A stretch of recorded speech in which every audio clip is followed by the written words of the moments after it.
Hello जी, नमस्कार। स्वागत है आप सबों का एक बार फिर से ऊंची उड़ान के यूट्यूब प्लेटफॉर्म पे। मैं हाजिर हूँ फिर से आपके लिए करंट अफेयर का सीरीज लेकर के। जिस टॉपिक को हमने शुरू किया था उसी टॉपिक से रिलेटेड आज फिर से हम आपके लिए कुछ नए फ्रेश करंट अफेयर लेकर के आए हैं। अगर आपने भी पीछे का वीडियो नहीं देखा है तो जा करके एक बार देखें।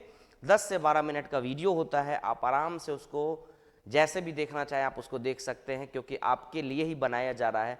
अभी वर्तमान में बहुत सारे एग्ज़ाम अभी आ रहे हैं, तो उन सारे एग्ज़ाम को ध्यान में रखते हुए 4 से 5 टॉपिक को डेली बनाया जाता है। लेकिन उस 4-5 से और भी कई क्वेश्चन बनाए जा सकते हैं और इवन की बनाए जाते भी हैं, और कई तरह से क्वेश्चन को हल करने का भी प्रयास किया जाता है। इसलिए हमारी जो प्रमुख जोर होती है, प्रमुख जो हमारी बातें होती है, वो सीधी बातें होती है। कहने का मतलब जो टॉपिक से डायरेक्ट रिलेटेड हो और डायरेक्ट आंसर देने का बात करता हो। तो चलिए हम लोग शुरू करते हैं आज इस वन लाइनर क्वेश्चन सीरीज को। हमारे सामने आपका पहला क्वेश्चन आता है, आप देखें और बनाएं ये क्वेश्चन, गौर करें।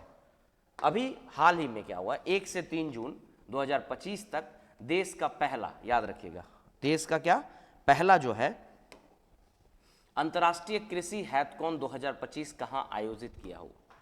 यानी कि ये कृषि को बढ़ावा देने के लिए, कृषि में आधुनिकीकरण लाने के लिए, कृषि को और बेहतर विकसित करने के लिए एक आयोजन कराया गया जिसका नाम है अंतर्राष्ट्रीय कृषि हैथकॉन 2025। ये कहाँ आयोजन कराया गया, तो ये कराया गया पुणे में आयोजन कराया गया। कुछ बच्चे का कंप्लेन है कि आप फुल समय नहीं देते हैं लिखने का या देखने का। आप अगर आपको लगे कि आपको लिखने की ज़रूरत है तो प्लीज़ आप इसको पॉज करके आप लिख सकते हैं, ठीक है। हाँ, बात रहा हटने का, तो हम हट जाते हैं। आप एक बार इसका स्क्रीनशॉट ले लीजिए ताकि आपको समझने में और आपको लिखने में आसान होगा, ठीक है। आइए, कम समय में चूंकि हमें बातें करनी होती है इसलिए हम प्रयास करते हैं कि कम समय में ज़्यादा बातें कर लें। कृषि मंत्रालय, पता होगा, शिवराज चौहान हमारे कृषि मंत्री हैं, उनके द्वारा समर्थित इस कार्यक्रम का उद्देश्य है कि भारतीय किसानों के सामने आने वाली जो चुनौतियाँ हैं, यानी भारतीय किसान के सामने जो चुनौतियाँ हैं उसको कैसे सॉल्व कर सके, उसके लिए कौन सा नया से नया समाधान लाया जा सके, उसको विकसित करने के लिए, प्रौद्योगिकी को ज़्यादा से ज़्यादा डेवलप करने के लिए, खेती और उद्यमिता की प्रतिभाशाली दिमागों को एक साथ लाने के लिए इस तरह के कार्यक्रम को शुरू किए गए। केंद्रीय कृषि मंत्री और कल्याण मंत्री शिवराज सिंह चौहान ने इस कार्यक्रम में हिस्सा लिया और अपने संबोधन में उन्होंने कहा, शब्द जरा सुनिएगा, कि महाराष्ट्र देश का बागवानी हब है। महाराष्ट्र जो है वो देश का बागवानी हब है, जहाँ पर अंगूर, अनार, संतरा, चीकू या विभिन्न प्रकार की सब्जियों का भी यहाँ पर उत्पादन किया जाता है, जो कि काफ़ी ज़्यादा महत्वपूर्ण होता है। किसके लिए, तो ये महत्वपूर्ण होता है महाराष्ट्र के लिए। इस पहल के तहत देश के 9 क्लीन प्लांट केंद्र स्थापित किए जाएंगे, जिसमें से 3 महाराष्ट्र में होंगे। 3 महाराष्ट्र में, पुणे में अंगूर के लिए क्लीन प्लांट, नागपुर में संतरे के लिए क्लीन प्लांट और सोलापुर में अनार के लिए क्लीन प्लांट। याद रखिएगा, जो भारत में ये शुरू किया गया है वह किस राज्य से शुरू किया गया, महाराष्ट्र के पुणे से शुरू किया गया है। और टोटल कितने क्लीन प्लांट बनाए जाने की एक टारगेट ली गई है, तो वह 9 है, जिसमें से 3 जो है वह कहाँ पर है, तो 3 पुणे महाराष्ट्र में। क्वेश्चन नंबर दूसरे की तरफ चलते हैं। क्वेश्चन नंबर दूसरा है, संयुक्त राष्ट्र महासभा के 80वें सत्र, याद रखिए, संयुक्त महासभा के 80वें सत्र। 80वें सत्र इसलिए क्योंकि आपको पता होगा कि संयुक्त राष्ट्र जो बना वो 1945 में बनाया गया, उसी का एक अंग है महासभा, उसी का एक अंग है महासभा। टोटल 6 अंग हैं, जिनमें से एक अंग जो है न्यास परिषद, वो अब बंद कर दिया गया, सस्पेंड कर दिया गया, वो सिर्फ पेपर पर है, बल्कि बाकी जो 6 हैं, 5 हैं, उनमें से एक है महासभा। तो उस महासभा के 80वें सत्र के लिए किन्हें अध्यक्ष चुना गया है, तो ये चुना गया है एनालेना बेयरबॉक, जर्मनी के हैं ये। यानी एनालेना जो बेयरबॉक है ये जर्मनी के हैं। इन्हें किनके बदले लाया गया है, तो 79वें सत्र में जो कैमरून थे वो क्या नाम है, कैमरून के जो पूर्व प्रधानमंत्री थे, कौन, फिल्मोन यांग, उनके जगह पर इन्हें लाया गया है। यह पश्चिमी यूरोपीय समूह क्षेत्र के इस दायित्व को संभालने वाली पहली महिला होगी, यानी यूरोप के पश्चिमी यूरोप में संभालने वाली ये पहली महिला, और पूरे महिलाओं में ये जो हैं यह 5वीं महिलाएं जो होंगी वो अध्यक्ष होंगी। यूएन महासभा का 80वां सत्र जो है वह सितंबर 2025 में होगा। आपको पता होगा अक्टूबर 1945 में यूएन की स्थापना की गई थी और 9 सितंबर 1925 को अध्यक्ष के पद को ये क्या करेंगे, संभालेंगे। अब थोड़ा सा हम अध्यक्ष पद के बारे में जान लेते हैं। आपके जानकारी में नहीं हो तो जान लीजिए कि भारत के भी विजय लक्ष्मी पंडित 1953 में संयुक्त राष्ट्र महासभा के अध्यक्ष चुनी गई थी और ये प्रथम भारतीय महिला थी, और ये भी कह सकते हैं कि प्रथम भारतीय महिला के साथ साथ प्रथम महिला भी थी ये।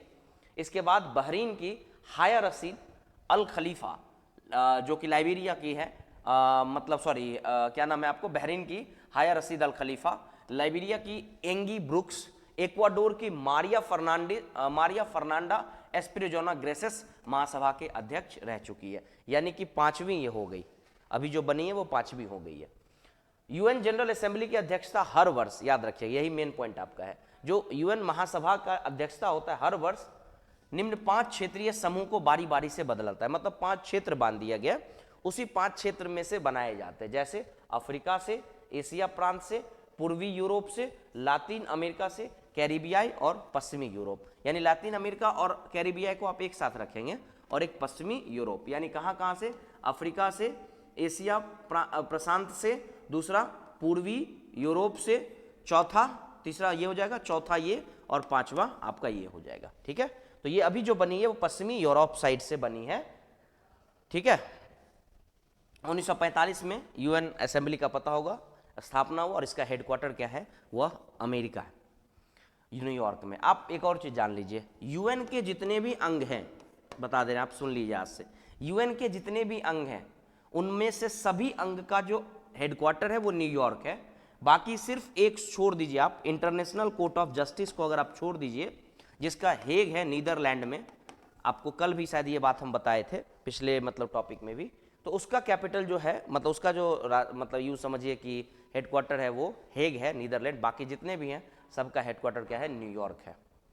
अगले क्वेश्चन की तरफ चलते हैं। हमारा अगला क्वेश्चन क्या है, हमारा अगला क्वेश्चन है जून 2025 की दक्षिण कोरिया के 21वें राष्ट्रपति कौन बने। आप लिख सकते हैं, स्क्रीनशॉट ले सकते हैं, शायद आपने पीछे वाला नहीं लिया होगा तो आप एक बार पीछे वाले का स्क्रीनशॉट ले सकते हैं। ठीक है, अगर आप इसका नहीं लिए तो आप इसका भी एक स्क्रीनशॉट ले सकते हैं। अब उतना लिखने का टाइम हम नहीं दे सकते ना, क्योंकि समय कम रहती है हमारे। ठीक है, ध्यान से समझेंगे। अगला क्वेश्चन था, जून 2025 में अभी दक्षिण कोरिया के 21वें राष्ट्रपति बने हैं, जिनका नाम है लीजे म्यांग, जो कि लिबरल डेमोक्रेटिक पार्टी के हैं।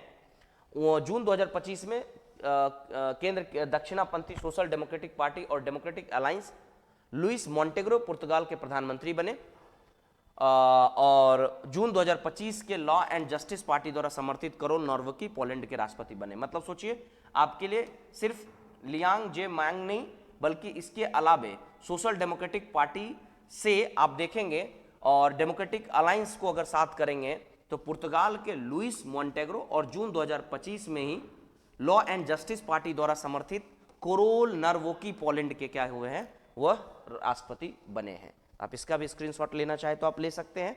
अब हम लोग आज के अंतिम क्वेश्चन की तरफ चलते हैं।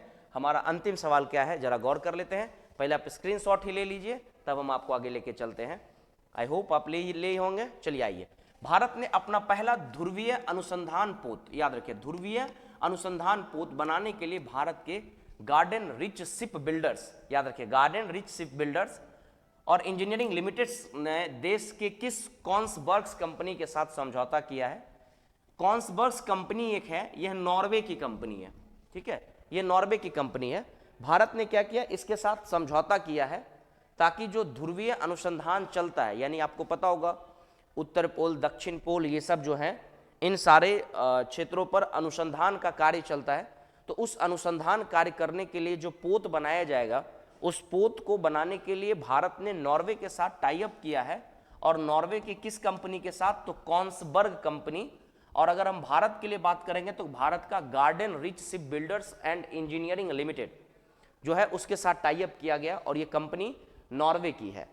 केंद्रीय पतन और पोत परिवहन जलमार्ग मंत्री सबंदर, याद रखिएगा सर्बानंद सोनोवाल जो हैं वो हैं, उन्होंने ओस्लो में, जो ओस्लो है नॉर्वे में, पता होगा, ओस्लो में नॉर्वे के महामहिम क्राउन प्रिंस हाकोन के साथ, याद रखिएगा प्रिंस हाकोन के साथ नॉर सिंपिंग में इंडिया पवेलियन का संयुक्त रूप से शुभारंभ किए, जो कि एक प्रमुख वैश्विक समुद्री कार्यक्रम है। ये एक समुद्री कार्यक्रम है, इसको दोनों देशों ने मिल करके संयुक्त रूप से क्या किया, एक मतलब समझौता किया, और ये समझौता करके अब हम लोग क्या करेंगे कि ध्रुवीय क्षेत्रों में अपना अनुसंधान को और ज़्यादा बढ़ावा देंगे। तो आई होप आपको ये चारों क्वेश्चन समझ में आ गया होगा। छोटा सा क्वेश्चन था, ज़्यादा क्वेश्चन था नहीं, लेकिन उससे रिलेटेड इर्द गिर्द कई सवाल और बन सकते हैं। तो ऐसे ही क्वेश्चन को देखने के लिए, समझने के लिए, जानने के लिए आप ऊंची उड़ान के इस प्लेटफॉर्म को लाइक सब्सक्राइब कर सकते हैं। और एक और बात, आप इसी क्वेश्चन से संबंधित, ध्यान से, इसी क्वेश्चन से संबंधित अगर आप कोई भी क्वेश्चन एमसीक्यू फॉर्मेट में अगर आप करना चाहते हैं, तो आपके इस वीडियो के नीचे लिंक में आपको टेलीग्राम का चैनल मिलेगा। उस टेलीग्राम के चैनल में जाकर के आप ज्वाइन कर लेंगे और आप अपना आकलन कर सकते हैं कि इसी के बेस पर आधारित आपको अगर कोई क्वेश्चन रहेगा तो आप कितना उसमें बना सकते हैं। तो आज से ही आप ये जा करके जो टेलीग्राम चैनल है उसको आप वो कर लीजिए, टेलीग्राम चैनल को ज्वाइन कर लीजिए, और आपको इसी से संबंधित क्वेश्चन आपको जब मिलेगा तब आपकी लेवल जो है वो क्या है वो उसका अंदाजा लग जाएगा। तो आई होप आपको ये बात समझ में आ गई होगी। कल से हम आपको टेलीग्राम चैनल के साथ साथ आपको हम छोटा सा डेमो भी लेकर के आने का प्रयास करेंगे। तो चलिए मिलते हैं हम लोग अगले वीडियो में, तब तक का अपना ख्याल रखिए। धन्यवाद। ऊंची उड़ान, वादा सफलता का।